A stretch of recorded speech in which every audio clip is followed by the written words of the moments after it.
तुम्हाला माहिती काय चिकनवाल्यांना अंडेवाल्यांचा धंदा श्रावण महिन्यामध्ये एवढा पडतो नुसतं उघडायचं दुकान नुसतं बसायचं आणि त्यांच्या त्या दुकानामध्ये इतका माशा येतात ते मारू मारू कटाळ येते रे बाबा.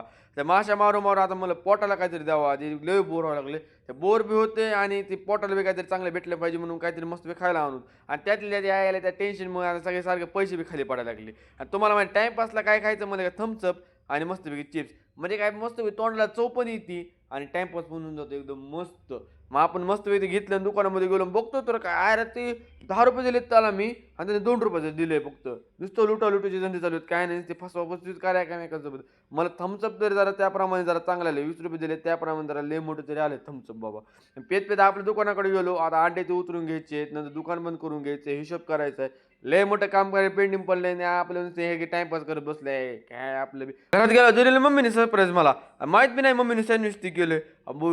सँडविच म्हणलं लय दिवसानं खायला लागला सँडविच तर आपलं नाव बी आठवतं मी कधी खाल्लो होतं काय किंवा आता म्हणलं मस्त पैकी आधी सगळे कपडे बिपडे एकदम चेंज करून घेऊ आणि मस्त बी सँडविच करायचं होतं. आधी काय काय ते इन्ग्रेडियंट बघून म्हणलं मस्त पैकी टमाटो काकडी बटाटो सगळं त्याच्यात.